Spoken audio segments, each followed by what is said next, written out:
Kami percaya Engkau bertahta di atas pujian umat-Mu. Dan ketika Tuhan bertahta, Tuhan akan bersabda melalui hamba-Mu ini Tuhan. Untuk itu jadikan hati kami tanah yang subur, supaya ketika benih itu ditabur, dia tumbuh dengan subur dan berbuah berlipat kali ganda, 30, 60 bahkan 100 kali lipat. Urapi kami semua, urapi juga hamba-Mu. Di dalam nama Tuhan Yesus kami berdoa mengucap syukur. Haleluya. Yang percaya diberkati berkata amin. Tepuk tangan buat Tuhan Yesus. Ya, silahkan duduk terus sekalian. Ya. Shalom. Ya, apa kabar saudara? Luar biasa, puji Tuhan. Ya, terima kasih kepada tim pemuji, pemusik, multimedia yang membantu kita untuk memuji menyembah Tuhan. Ya. Shalom juga bagi saudara yang di Zoom atau live streaming. Ya. Saya berdoa biar Tuhan juga memberkati saudara meskipun tidak di tempat on-site, tapi saya percaya ada di hati Tuhan. Ya. Karena Tuhan melihat kesungguhan saudara. Ya. Shalom kepada Ibu Siti. Ya. Puji Tuhan sehat ya, Ibu Yuli dan semua ya di sini ada ya. Puji Tuhan ya. Ada yang dari jauh tuh ya, Pak Laski. Ya. Puji Tuhan ya. Biar kita tetap setia beribadah menjelang Tuhan Yesus datang kedua kalinya. Hari ini hari apa saudara? Hari Minggu. Hari apa tadi? Pentakosta ya, atau Pantekosta ya. Biasanya lebih ngetopnya Pentakosta ya. Hari Pentakosta atau Pantekosta. Nah, apa itu Pantekosta atau Pentakosta? Pentakosta itu sesungguhnya hari ke-50. Hari ke berapa? 50. Ngitungnya dari mana Pak 50? Ya. Waktu Yesus mati, disalib, kemudian dia bangkit pada hari ketiga. Nah, saudara mesti tahu Christ event, ya, peristiwa Kristus, ya, baik mulai dari Natal kedatangannya, ya, kemudian kematiannya, ya, kemudian kebangkitannya 3 hari setelah dia mati, kemudian dia menampakkan diri selama berapa hari? 40, ya, 40 itu sicap saudara ya, 40, kemudian dia naik ke surga. Nah ini naik ke surga ini Christ event yang terakhir ketika dia ada di bumi. Ya. Disaksikan oleh hampir 500 orang secara fisik.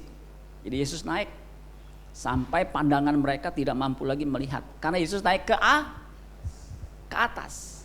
Ya, ke atas. Dia berjanji dia akan datang kembali. Kenapa dia akan datang kembali? Dia akan menyediakan tempat buat kita semua, amin, untuk bisa tinggal di kerajaannya. Kalau dia belum datang, ya kita yang datang, kita juga akan tinggal di sana, amin saudara sekalian. Nah, dia berjanji tuh.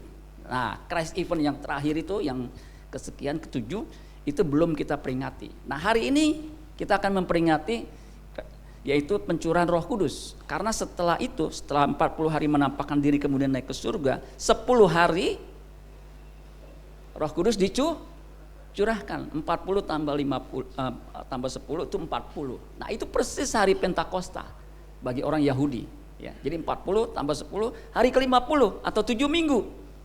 Nah, itu hari Pentakosta, hari besar kedua setelah Paskah. Ya. Hari besar kedua setelah Paskah. Setelah itu ada hari raya Pondok Daun. Ya. Nah, saudara-saudara sekalian, hari ini bukan satu kebetulan. Saya diberikan kesempatan untuk menyampaikan firman Tuhan di hari Pentakosta. Nah, untuk itu saya beri judul khotbah saya, Roh Kudus memberi kuasa. Apa judulnya?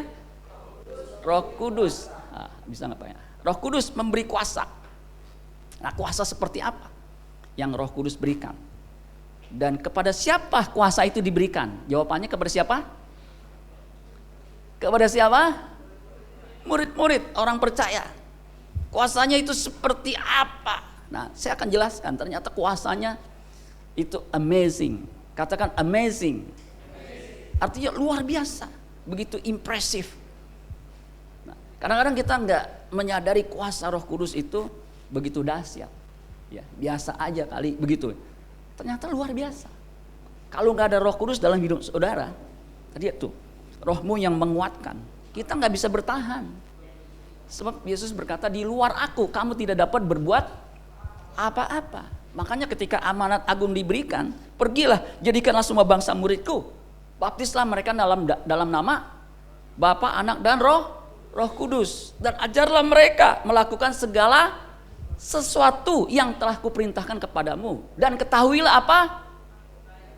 Aku menyertai kamu senantiasa, bukan Senin Selasa. Sampai apa? Kepada akhir zaman. Nah, yang menyertai kita senantiasa sampai kepada akhir zaman adalah Roh Kudus. Itu ringkasan khotbah saya, saudara. Ya, mudah-mudahan kita bisa mengerti. Nah, bagaimana pertanyaan besarnya? Bagaimana Roh Kudus itu bekerja? Ya, itu penting, saudara sekalian. Nah, untuk itu kita bahas, saudara sekalian, Kisah Para Rasul 1, ya, ayat yang ini nggak bisa ya.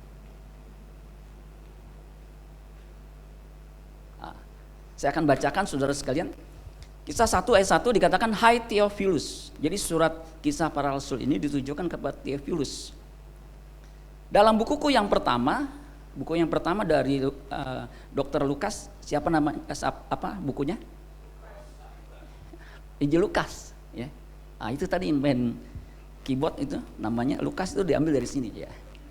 Dalam bukuku yang pertama, Injil Lukas, aku menulis tentang segala sesuatu yang dikerjakan dan diajarkan Yesus. Jadi kalau saudara mau tahu apa yang dikerjakan dan Yesus ajarkan, baca Injil Lukas, Matius, Markus, ya, itu Injil sinoptik. Dan jangan lupa baca juga Injil Yohanes. Sampai pada hari ia terangkat. Nah, itu dikisahkan. Nanti setelah terangkat, Roh Kudus bekerja. Kisah Para Rasul yang menulis, yang mengisahkan. Sampai pada hari ia terangkat, sebelum itu ia telah memberi perintahnya. Memberi apa? Perintahnya oleh Roh Kudus kepada rasul-rasul yang dipilihnya. Ya, rasul-rasul, ya. Kepada mereka, kepada rasul-rasul, ia menunjukkan dirinya setelah penderitaannya selesai. Jadi Yesus menampakkan diri selama 40 hari. Karena dikatakan, dan dengan banyak tanda ia membuktikan bahwa ia hidup. Jadi kalau Yesus dikatakan tidak bangkit, nggak mungkin, karena tandanya terlalu banyak. Ya, buktinya terlalu nyata. Kalau ada yang mengatakan Yesus tidak bangkit, ya dia hanya mati suri, kemudian tidak menampakkan diri. Nggak mungkin Injil bisa bertahan sampai saat ini. Sebab selama 40 hari ia berulang-ulang. Katakan berulang-ulang. Kalau berulang-ulang sekali apa 2 kali? Berkali-kali, nggak hanya cukup sekali.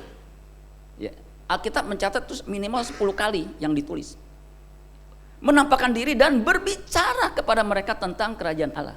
Jadi Yesus ketika datang, bertobatlah sebab kerajaan Allah sudah dekat, tentang kerajaan Allah.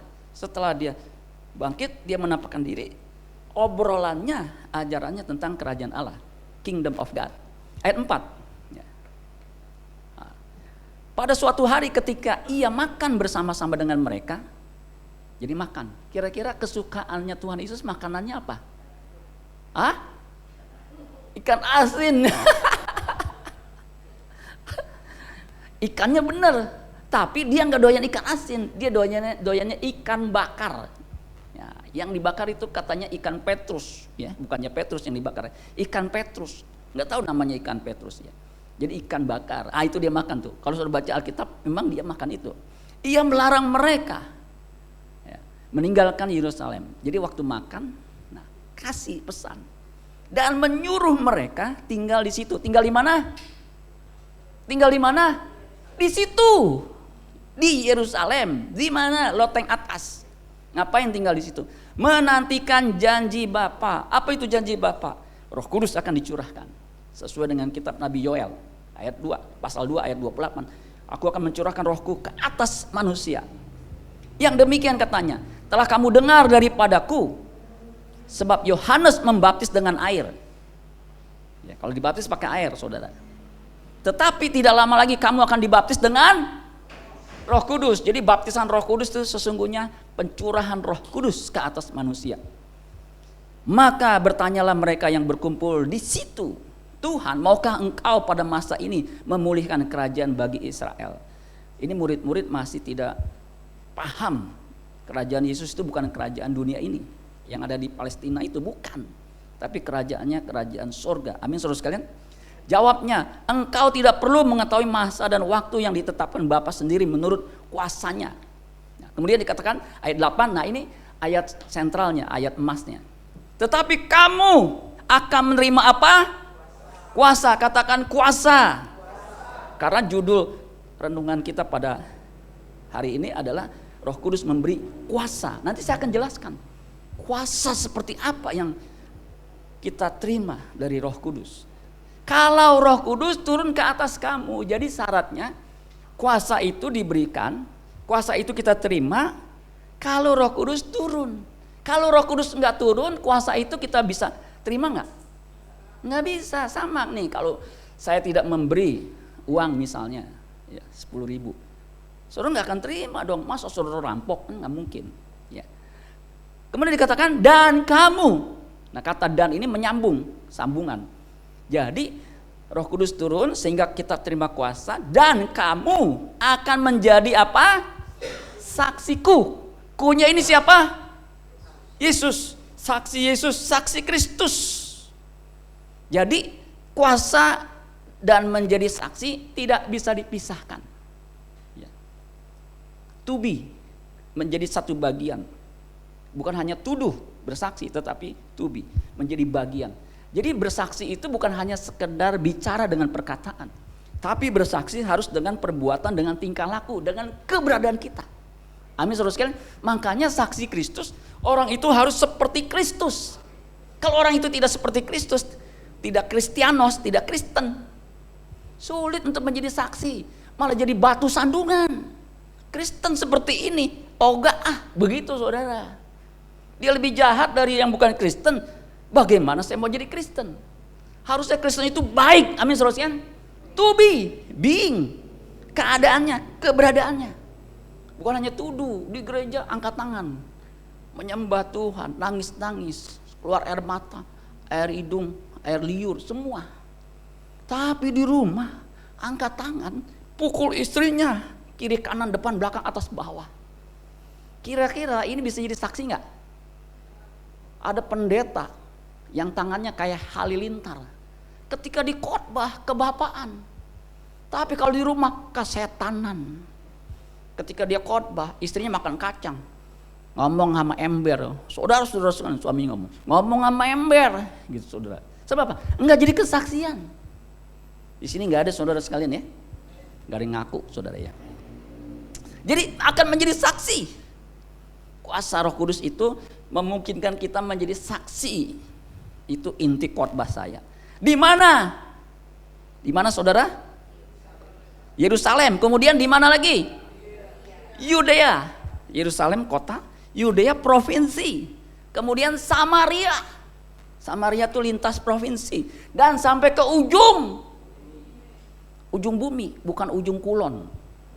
Ujung bumi itu artinya karena bumi bulat, dimanapun kita berdiri, nah itu ujungnya. Artinya dimanapun kita berada, kita harus menjadi saksi. Sesudah ia mengatakan demikian, jadi dengan kata lain, Kisah 1 ayat 8 itu adalah amanat agung. Ya, setara dengan Great Commission, amanat agung, Matius 28 ayat 19 sampai 20. Pergilah, jadikanlah semua bangsa muridku. Ya. Kemudian baptis dalam nama Bapa, Anak dan Roh Kudus. Ajar. Ya, supaya murid kalau diajar itu ditingkatkan kualitasnya, sehingga kualitasnya sesuai dengan standar yang Allah kehendaki, yaitu serupa dengan Kristus. Itu tujuan dari orang diselamatkan. Amin saudara. Ya. Sesudah ia mengatakan demikian, terangkatlah ia, disaksikan oleh mereka, dan awan menutupnya dari pandangan mereka. Jadi betul-betul physically Yesus naik ke atas. Bukannya ngilang, naik ke atas sampai nggak bisa dilihat. Ya. Dan ketika mereka sedang menatap ke langit, jadi ke atas kan, waktu ia naik ke atas kan, tiba-tiba suddenly berdirilah dua orang berpakaian putih dekat mereka. Kira-kira yang berdiri berpakaian putih siapa? Malaikat. Ya, karena nampak begitu, malaikat kan utusan Allah. Ya. Dan berkata kepada mereka, hai orang-orang Galilea, mengapakah kamu berdiri melihat ke langit? Yesus ini, ya, kalau bahasa Inggris the same Jesus, Yesus yang sama ini, yang terangkat ke sorga meninggalkan kamu akan datang kembali dengan cara yang sama. Jadi physically, seperti kamu melihat dia naik ke sorga. Ya. Puji Tuhan saudara sekalian. Nah saudara-saudara sekalian, bagaimana Roh Kudus ya, yang dijanjikan itu ya, bekerja ya. Bagaimana kuasa Roh Kudus itu bekerja? Roh Kudus itu dijanjikan dulu sesuai dengan kitab Nabi Yoel, itu kan sudah dijanjikan ya. Jadi penolong ya. Penolong, katakan penolong ya, bahasa Inggrisnya helper, katakan helper. Nah kita itu butuh penolong, penghibur, comforter ya. Kita ini orang yang fragile, mudah susah. Makanya kita butuh penolong, butuh penghibur yang tinggal dalam hidup orang percaya. Jadi dia datang itu tinggal, dwelling. Jadi bukannya kos, tinggal, menetap ya, dalam hidup orang percaya. Sampai selama-lamanya, artinya selama kita hidup di bumi ini.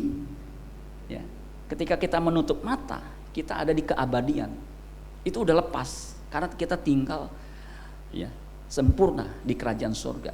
Nah bagaimana kuasa yang Roh Kudus berikan itu bisa kita alami? Ada 3 proses ya. Yang pertama saudara sekalian, caranya turun dari atas ya, turunnya ke atas orang percaya. Kalau saudara nggak percaya, kira-kira turun nggak? Nggak ada. Makanya di luar aku kamu tidak dapat berbuat apa-apa. Artinya orang yang nggak percaya Yesus nggak ada Roh Kudusnya, ada roh kudanya. Makanya nggak heran kalau suami atau istri nggak percaya Yesus ya, itu begitu seperti kesetanan ya. Memang ada dia nggak Kristen tapi bisa baik ya.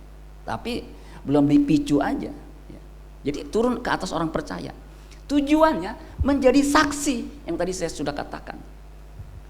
Supaya apa? Seluruh wilayah mendengar Injil. Amin saudara sekalian. Mulai dari Yerusalem, keluarga saudara.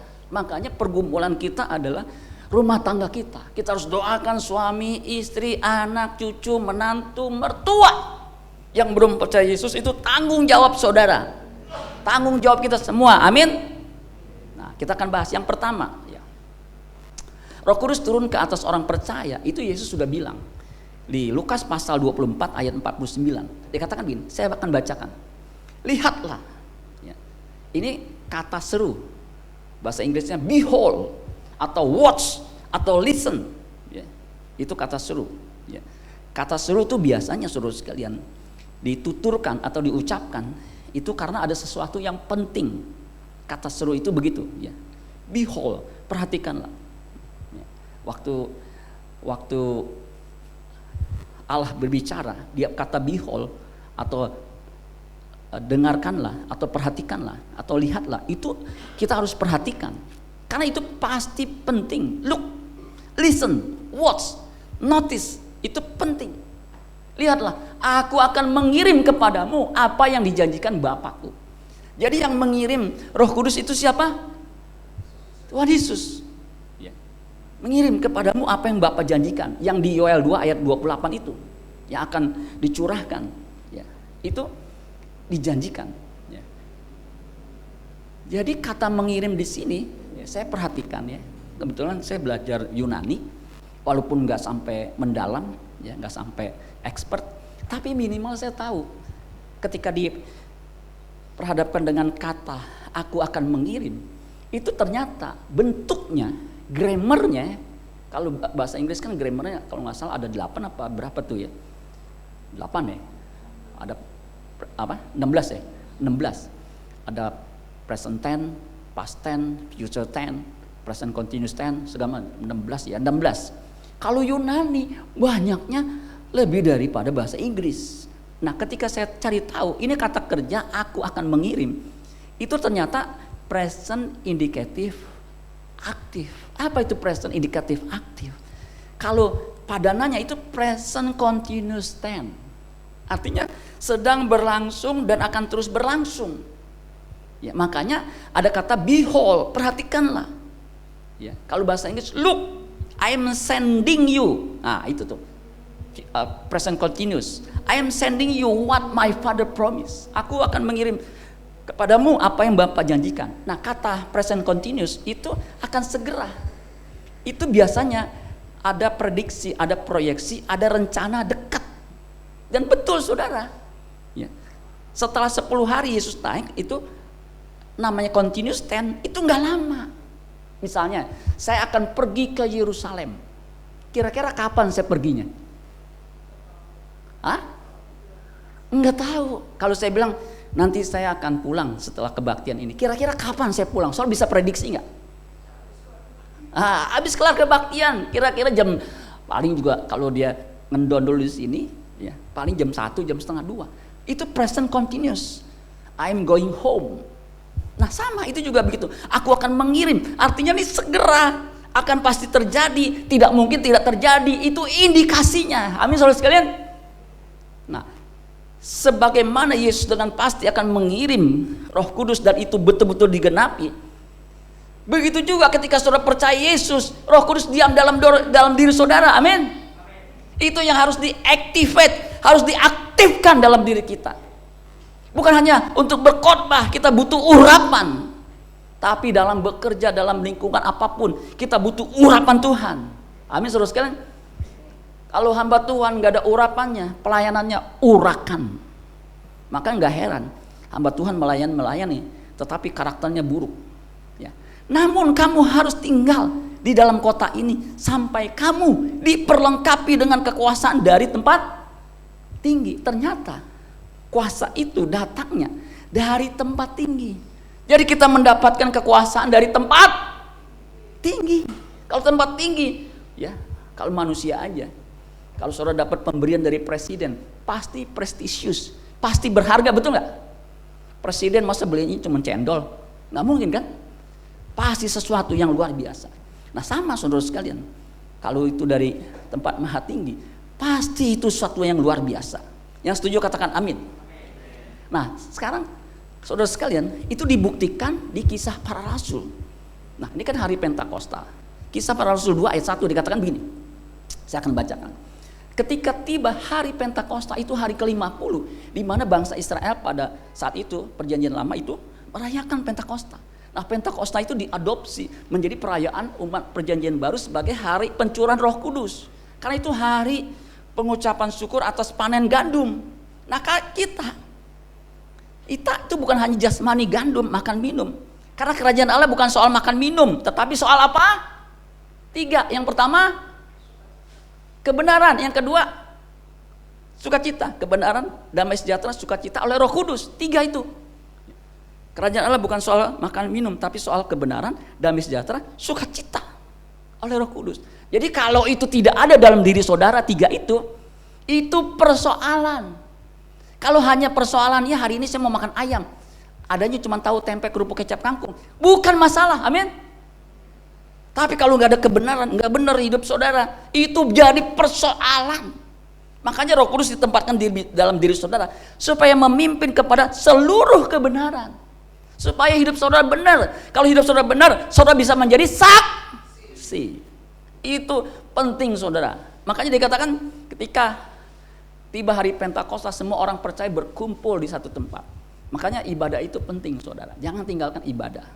Tiba-tiba turunlah dari langit, dari atas, sesuai dengan yang Yesus katakan. Suatu bunyi seperti tiupan angin keras. Jadi tiupannya itu keras, bukannya sayup-sayup. Ya. Bunyi tiupan angin keras yang memenuhi seluruh rumah di mana mereka duduk.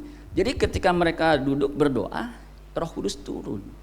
Makanya bagaimana Roh Kudus bisa bekerja dalam diri saudara? Saudara punya hubungan dengan Tuhan, berdoa. Orang yang gak suka berdoa, orang yang gak ada hubungan dengan Tuhan tiap hari berdoa, sulit untuk Roh Kudus bekerja. Amin saudara sekalian. Aku udah percaya Yesus tetapi tidak berdoa, boro-boro makan berdoa. Saudara sekalian, untuk yang apa-apa aja gitu nggak mau doa. Gimana saudara sekalian? Ya. Nah itu, tampaklah kepada mereka lidah-lidah seperti nyala api yang bertebaran dan hingga pada mereka masing-masing. Makanya urusan dengan Tuhan itu masing-masing. Maka penuhlah mereka dengan Roh Kudus. Lalu mereka mulai berkata-kata dalam bahasa-bahasa lain. Kira-kira ada berapa bahasa yang mereka katakan ketika Roh Kudus dicurahkan? Ada berapa? Banyak aja bilang saudara ya. Ada 15. Nanti suruh baca tuh bahasa apa aja. Seperti yang diberikan oleh Roh kepada mereka untuk mengatakannya. Jadi banyak kata-katanya saudara sekalian. Nah ayat 14.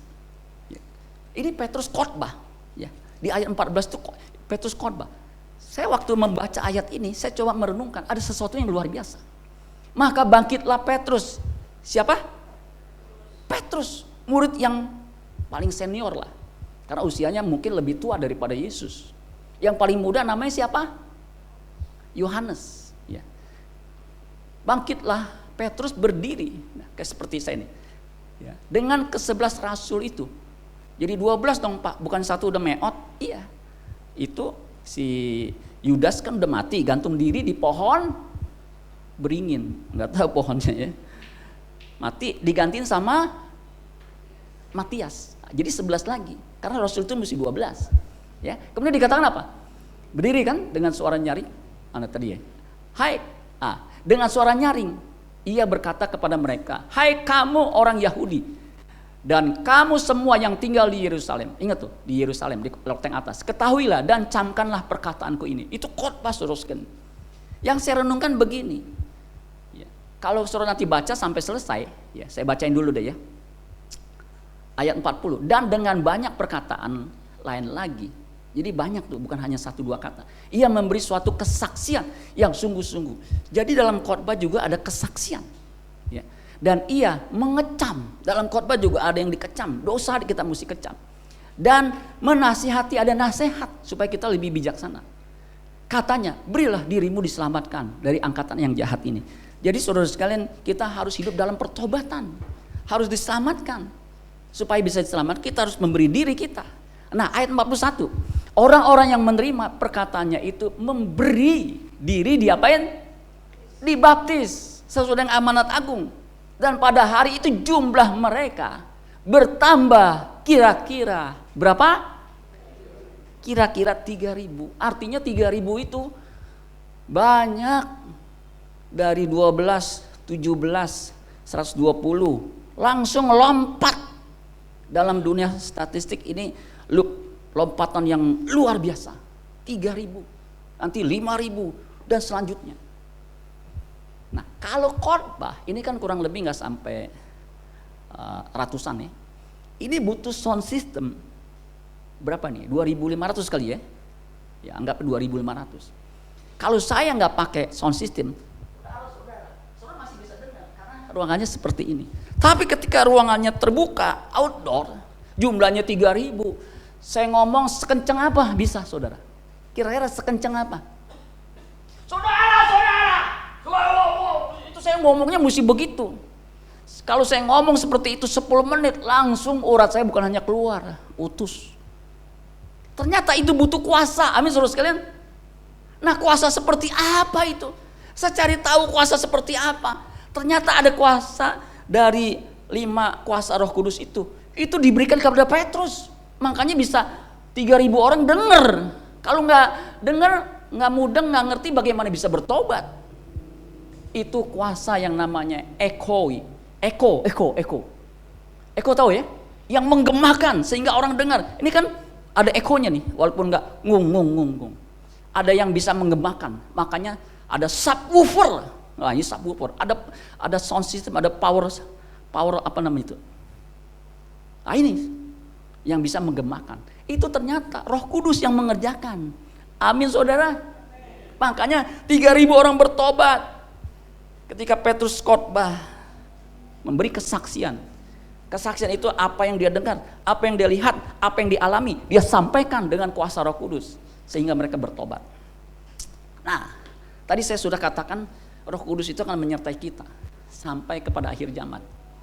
Dan Roh Kudus itu dimeteraikan, diberikan, ditempelkan sebagai tanda bahwa saudara orang yang diselamatkan, milik Kristus. Makanya kalau saudara memahami kebenaran firman Tuhan ini, saya milik Yesus, jangan macam-macam, apalagi sendirian, tetap benar, amin. Karena saudara milik Kristus, saudara ini utusan Tuhan, saudara ini duta duta besar Tuhan. Saudara ini messenger, saudara ini hamba Tuhan. Jangan berpikir hamba Tuhan tuh yang khotbah.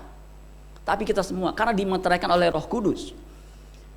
Terjemahan lain dikatakan, dan oleh karena itu Allah memberikan Roh Kudus yang sudah dijanjikan. Sama tuh. Jadi apa yang ditulis oleh Paulus dengan yang dikatakan Yesus sama. Allah memberikan Roh Kudus. Roh Kudus itu rohnya Allah. Allah itu roh. Amin saudara sekalian. Makanya karena Allah itu roh, kita harus menyembah Dia dalam roh dan kebenaran. Kita harus satu frekuensi, sama-sama roh. Makanya kalau kita hidup dalam kedagingan, enggak bisa satu frekuensi. Jadi kita bukannya menyembah, hanya menyanyi. Kalau kita menyanyi bisa enggak? Ku menyembahmu. Kita bisa nyanyi gini enggak? Bisa. Orang dunia bisa enggak nyanyi ini? Bisa. Saya pernah di mall satu nyanyi Kristen. Nyanyi Kristen bahasa Inggris tuh. God is good. Ya, good of God. Good of God ya. Saya pernah nyanyi Kristen bisa, tapi belum tentu dia menyembah. Itu betul yang dikatakan Melita butar-butar. Itu orang Batak. Kita semua bisa menyanyi, tapi belum tentu menyembah. Karena menyembah itu punya koneksi, bisa hubungan, harus satu frekuensi. Kalau saudara masih berkodrat manusia lama, nggak bisa. Harus berkodrat ilahi, baru bisa menyembah. Itu sebagai tanda saudara milik kepunyaan Allah. Tanda. Makanya tanda-tanda, ciri-ciri orang masuk surga udah kelihatan di bumi ini. Kalau habis dibaptis, nggak ke gereja, mabok-mabokan, kira-kira masuk surga nggak? Ada yang bilang, masuk Pak, sebab apa? Sekali selamat, tetap selamat. Salah saudara ya. Yang kedua, kuasa. Ya kuasa ini saudara ya. Kuasa yang Tuhan berikan itu dari atas itu. Ya, coba saya klik ya. Kuasa itu yang tadi dijanjikan di dalam Kisah Para Rasul. You shall receive power, kuasa, when the Holy Spirit has come upon you. Jadi kuasa itu tidak akan diberikan kalau Roh Kudus nggak turun. Dan Roh Kudus sudah dicurahkan. Itu disebut the power of the Holy Spirit. Karena kuasa yang Roh Kudus berikan, makanya disebut the power of the Holy Spirit. Katakan the power of the Holy Spirit. Nah, walaupun agak keseribet saudara sekalian, itu power of the Holy Spirit. Itu asalnya saudara sekalian dari tempat tinggi, dari sorga. Tadi saya katakan pemberian anugerah yang sempurna itu datangnya dari sorga. Kalau dari bawah kadang-kadang nggak bagus juga. Ya. Diturunkan ke atas orang percaya. Itu sebagai penggenapan janji yang disampaikan kepada para nabi ratusan ribuan tahun yang lalu. Maka Yesus tidak memberikan yang sumbernya nggak jelas. Itu jelas dari atas. Amin.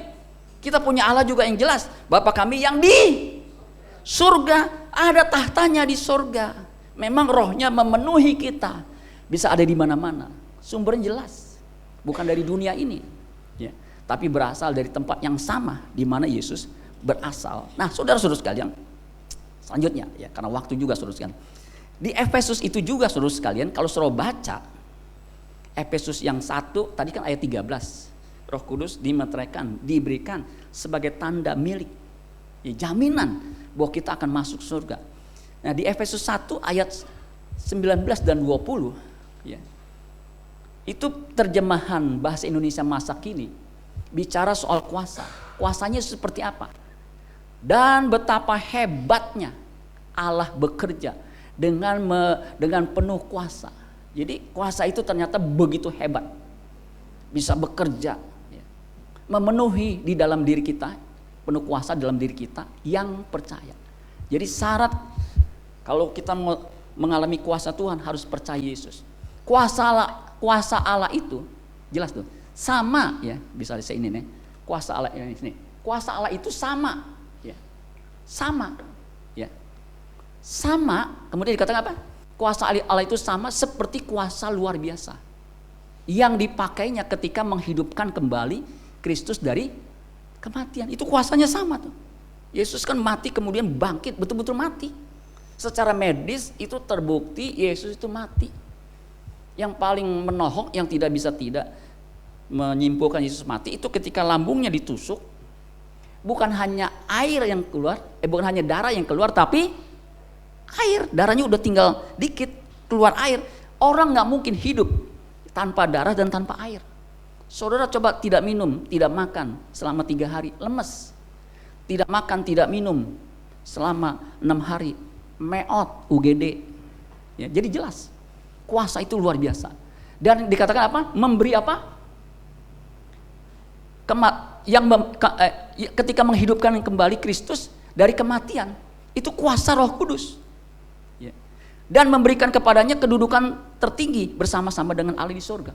Itu juga harus, kalau saudara memberi kedudukan yang tinggi, itu pasti orang itu punya otoritas, betul nggak? Ketika saya diangkat manajer, yang angkat saya itu bukan atasan saya, dia hanya usulin. Jadi waktu saya kerja, saya asisten manajer, mau jadi manajer, yang ngusulin tuh bos saya, pangkatnya VP. Dia usulin ke GM, ke VP, baru bisa dikasih. Ketika saya manajer, saya mau diangkat VP, itu diusulin ke GM. Nah, yang mutusin nanti dari New York, dari Asia Pasifik, karena nggak mungkin kasih kedudukan kalau pangkatnya nggak tinggi. Amin, saudara sekalian. Ya, untuk CBM masuk sampai headquarter New York, begitu. Nah, sama saudara sekalian. Jadi yang bisa memberikan kedudukan yang tinggi kepada Yesus, sehingga Yesus disebut Tuhan bagi kemuliaan Allah Bapa, itu Bapa, Allah Bapa sendiri. Amin, saudara sekalian. Nah, kuasa yang sama itu juga akan diberikan kepada kita. Amin, saudara. Nah, versi mudah dibaca, saudara baca sendiri ya. Kuasanya itu sangat besar, powerful. Nah, itu kuasa yang sama, yang kekuatannya besar itu diberikan kepada kita. Amin, saudara sekalian. Nah, kuasa itu seperti apa? Saya mencatat ya, kuasa yang Roh Kudus berikan ketika kita percaya. Itu ada 1, 2, 3, 4, 5. Ini hasil penelitian saya ketika saya meneliti tentang kuasa. Ada 5. Kuasa yang pertama adalah eksosia. Waktu kita percaya Yesus, itu eksosia. Eksosia itu saudara, kuasa yang disebut itu ada kuasa otoritas. Ya. Contohnya misalnya polisi. Polisi bisa nilang itu karena dia punya otoritas. Waktu saya kerja, saya bisa memasuki satu ruangan yang no person, no enter, ya, nggak boleh masuk. Itu saya bisa masuk karena saya dikasih passwordnya, kartunya atau fingernya. Orang lain nggak bisa. Saya bisa masuk satu kantor, satu ruangan yang istilahnya punya keamanan tingkat tinggi. Itu karena dikasih otoritas. Nah, sama ketika saudara percaya Yesus, saudara diberi otoritas sebagai anak Allah. Yohanes 1 ayat 12. Semua orang yang menerimanya diberinya kuasa. Kuasa itu eksosia, supaya menjadi anak Allah, yaitu mereka yang percaya. Yang percaya Yesus katakan amin. Nah, ada otoritas saudara, makanya saudara punya otoritas. Kalau ada kuasa kegelapan dan setan, usir sendiri. Jangan panggil gembala. Bapak gembala nih yang ini mah nggak bisa kita. Bisa, amin saudara sekalian. Pak, buru-buru ngusir setan suami saya. Kalau malam suami saya mau kencing, saya dibangunin, mah bangun. Ada apa Pak? Papa mau pipis. Ya di situ Pak. Papa takut, temenin. Ya. Mau kencing, nggak ada WC, ada pohon. Permisi, anak babi mau kencing. Ya. Anak Tuhan jadi anak babi karena takut. Saudara punya otoritas, amin. Saudara kencing di situ. Wah, nanti lu kualat. Enggak. Salah sendiri lu kenapa di situ. Amin saudara. Ini saudara mesti punya kuasa ini. Jadi kita nggak takut menghadapi persoalan, menghadapi keadaan, stres, sakit penyakit, nggak takut. Apalagi mati. Di sini siapa yang takut mati? Jangan bilang amin. Itu capacity. Amin saudara sekalian. Kemudian energo. Nah, energo itu ada di karena waktu saudara sekalian. Efesus 1 ayat 20. Energo itu yang bekerja, yang aktif. Itu ada 8 kali. Kalau eksosia itu ada 103 kali. 8 kali. Effectual working. Be operative. Jadi bisa beroperasi. Jadi kalau mesin itu mesti diactivate, dipencet, baru bisa bekerja. Ya. Kemudian iskus. Coba katakan iskus. Nah, iskus itu dari kata eskon. Eskon itu dari kata echo. Nah, echo ini kuasa yang menggemakan. Itu yang dipakai oleh Petrus ketika dia khotbah. Dia ada kuasa iskus. Amin saudara sekalian. Sehingga 3.000 orang bisa dengar. Kalau enggak bisa, enggak mungkin lah. Zaman dulu zaman sekarang kan kalau 3.000 orang ngumpul, kepalanya ada berapa saudara? 3.000 orang kumpul, kepalanya ada berapa? 3.000. Kupingnya ada berapa? 6.000. Kuping 6.000, 3.000 orang. Untuk bisa dengar satu orang itu butuh eko. Coba katakan eko. Sama kesaksian kita juga bisa menggema kalau ada kuasa Roh Kudus. Yang berikutnya, yang keempat, kratos 12 kali. Itu dominion. Dominion itu punya dominasi. Ya kayak tadi, saudara mau jalan di tempat gelap, saudara tuh punya dominasi. Roh dalam diri kita tuh lebih kuat daripada roh dalam dunia ini. Makanya kalau dipanggil usir setan, usir dalam nama Yesus. Kecuali hidup kita nggak benar, kita takut. Amin saudara sekalian. Ya. Kalau kita banyak berdoa, itu kita punya kuasa, power. Ya. Untuk ngusir kuasa-kuasa kegelapan. Dulu saya pernah ditelepon untuk datang ke rumah sakit. Pak tolong doain papa saya. Waduh, hari Jumat saya nih ada pelayan di kantor di Sudirman. Papanya di mana? Cikini. Datang nggak Pak? Bisa nggak? Ngapain? Ini Pak, doain papa saya udah dari ICU, sekarang dirawat darurat. Dokter bilang udah nggak bisa disembuhkan. Nah ada pendoa sapaan kami mengatakan, panggil yang pendeta dong. Saya emang nggak bisa ngusir, tapi sepengetahuan saya ini papa kamu punya jimat. Dia nggak ngomong tuh sebelumnya. Jadi tolong panggil pendeta aja yang lu kenal kayak siapa kayak. Nanti kan dia bisa otoritas tuh. Saya tadinya nggak tahu. Ya, akhirnya saya datang singkat cerita habis pelayanan. Mana papanya ini? Dia cerita tuh. Saya tanya, jimatnya udah ketemu? Udah, mana? Dikeluarin. Saya geli saudara. Sebab itu batunya nggak berbentuk. Kalau batu cincin berbentuk ya. Ini Pak batunya. Ambil tisu. Ya, udah. Ini Pak Bapak doain. Ya, nanti katanya ada tuh pendoanya. Nanti bisa lewat. Saya udah keuangan saya juga terbatas Pak. Dia masuk tisu saya kantongin. Kita doa dalam nama Yesus bla bla bla bla. Kalau Tuhan sembuhkan, sembuh dalam nama Yesus. Saya pulang. Itu udah 3 atau 4 hari tuh. Itu kan jalan terus, meteran tagihan. Saya sampai mau buka ini, keluar tuh SMS. Pak, terima kasih. Papa saya sudah meninggal. Itu saudara sekalian. Karena sebelumnya saya tanya, ini kalau meninggal nggak apa-apa? Memang Pak kita udah rela. Karena memang soal keuangan umur udah begini. Jadi kita punya otoritas, amin saudara sekalian. Jadi kalau misal ada sesuatu yang ini, saudara doa sendiri, amin. Karena kuasa diberikan kepada orang percaya, itu otoritas. Dan juga ada energi, ada dominasi. Yang terakhir itu dunamis, itu yang paling banyak. Dunamis itu saudara sekalian ada 120 kali. 120 kali saudara sekalian, dunamis. Ya, nih dunamis. Ya. Dunamis itu dimensinya lebih luas. Dia bukan hanya sekedar kuasa atau kekuatan, tetapi dia ability, kemampuan. Ya. Memang untuk khotbah kan kita mesti punya ability. Makanya kita belajar homiletik, hermeneutik. Tapi bukan hanya ability, tetapi juga efikasi. Efikasi itu kekuatan untuk bisa mengerjakannya, alias manjur. Ya kalau obat itu kalau nggak ada efikasinya, nggak ada khasiatnya, tepung doang nggak bisa menyembuhkan. Tetapi kalau dia punya khasiat, dia punya kekuatan yang bisa menyembuhkan, itu ada efikasi, ada kuasanya. Betul nggak saudara sekalian? Misalnya saudara sakit pusing, dikasih dalamnya obat cuman tepung doang, kira-kira sembuh nggak? Ya sembuh juga sih.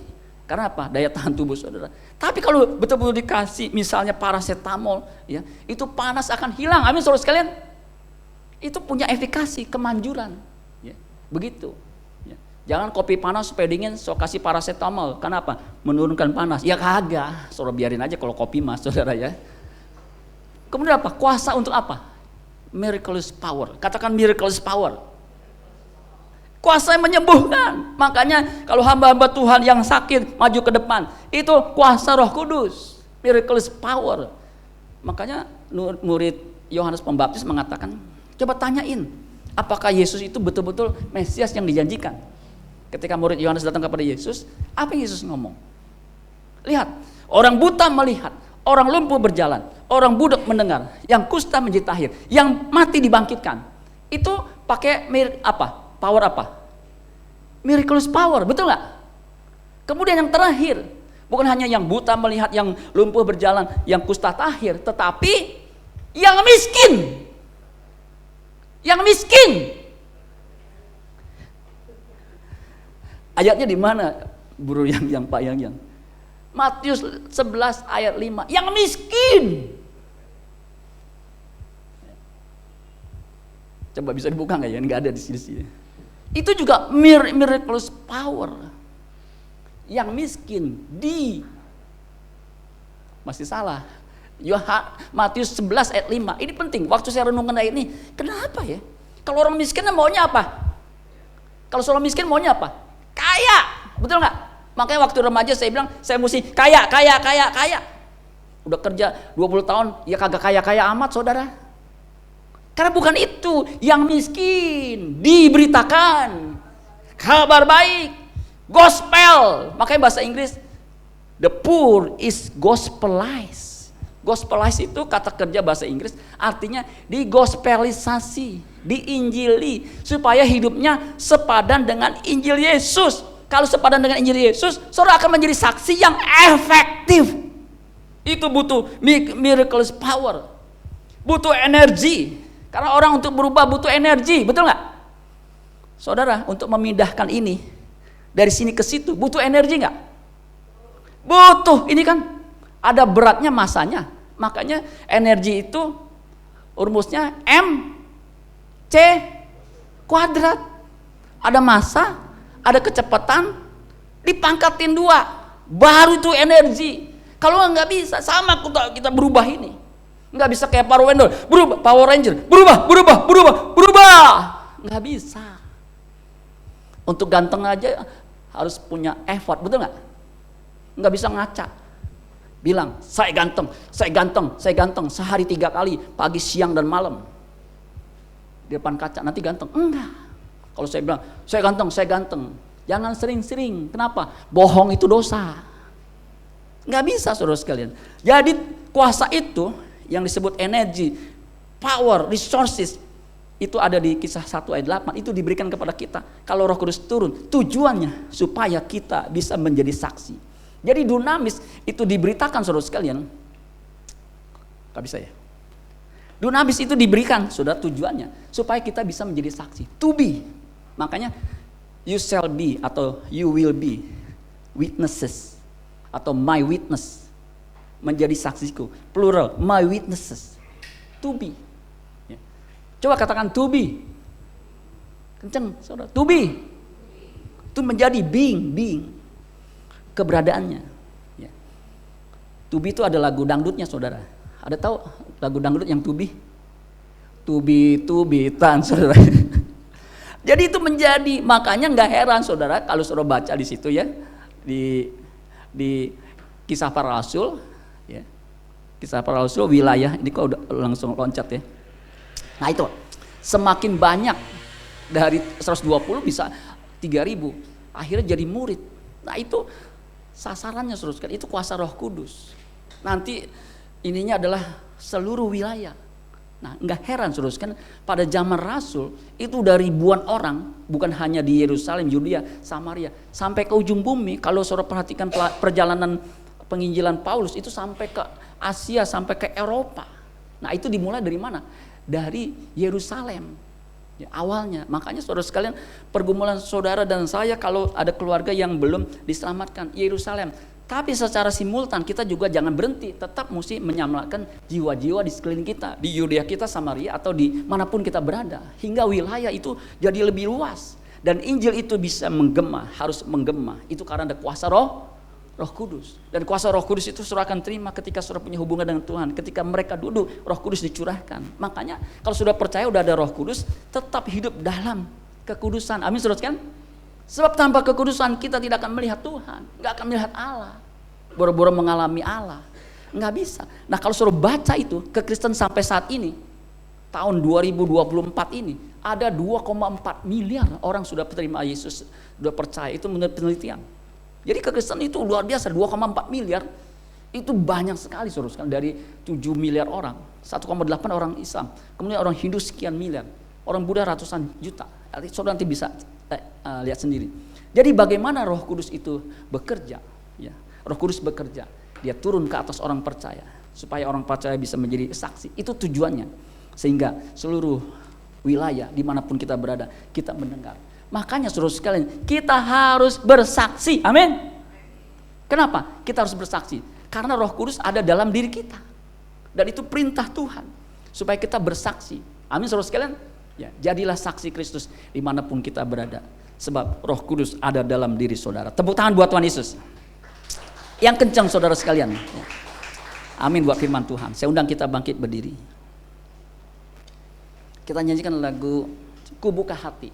Biar Roh Kudus yang ada dalam diri kita bekerja dalam diri kita ketika kita membuka hati kita buat kuasanya bekerja.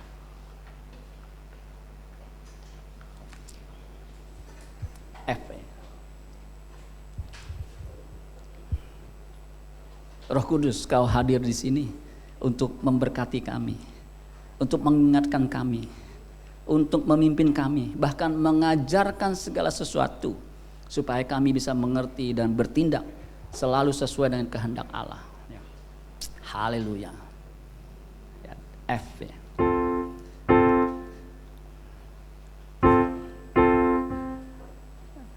Roh Kudus, Kau hadir di sini. Roh Kudus, ku mengasihimu. Katakan, Kau lembut, Kau manis. Kau lembut, Kau manis, Kaulah penghiburku. Katakan, penolong, penolongku diutus. Sekali lagi dari atas, katakan, Roh Kudus, Kau hadir. Roh Kudus, Kau hadir di sini. Rasakan kehadiran Roh Kudus dalam diri kita, dalam suasana ibadah kita. Dia Roh yang maha hadir, omnipresence. Kau lembut, Kau manis, Kaulah penghiburku. Katakan, penolongku diutus Bapakku. Katakan, ku buka hati, ku buka hati untuk Roh-Mu Tuhan. Ku buka hati menyembah-Mu Yesus. Katakan, jamalah, jamalah kami, penuhi kami dengan kuasa Allah Maha Tinggi. Katakan, ku buka hati, hati untuk Roh-Mu Tuhan. Ku buka hati menyembah-Mu Yesus. Katakan, jamalah, jamalah kami, penuhi kami dengan kuasa Allah Maha Tinggi. Jamalah kami, jamalah kami, penuhi kami dengan kuasa Allah Maha Tinggi. Dengan kuasa, dengan kuasa Allah Maha Tinggi. Tepuk tangan yang paling meriah. Haleluya, haleluya. Saudara, angkat tangan saudara, saya akan berdoa buat kita semua. Bapa kami dalam surga, Engkau melihat tangan-tangan kami yang terangkat. Kami rindu kuasa Roh Kudus yang ada di dalam diri kami, yang dimeteraikan, yang menjadi tanda milik bahwa kami adalah milik Tuhan. Bekerja dalam diri kami secara optimum, memberikan kami kapasitas, capability, ability, bisa menggemahkan kesaksian hidup kami, sehingga dimanapun kami berada, kami bisa membawa keharuman Kristus. Dan orang melihat orang baik seperti dia tidak mungkin menyembah Tuhan yang salah. sehingga kami bisa menjadi saksi bukan hanya di Yerusalem kami, rumah tangga kami, tetapi Yudea kami, Samaria, dimanapun kami berada, lintas provinsi, bahkan sampai ke ujung bumi, di mana kami ditempatkan untuk bisa menyelamatkan jiwa satu lagi untuk kemuliaan nama Bapa. Kami percaya kuasa itu dicurahkan di dalam nama Yesus, sebab Yesus yang mengutus kuasa itu untuk tinggal dalam diri kami. Terima kasih ya Roh Kudus atas kebaikan-Mu. Di dalam nama Tuhan Yesus kami berdoa mengucap syukur. Haleluya, turunkan tangan saudara. Yang percaya katakan amin. Tepuk tangan.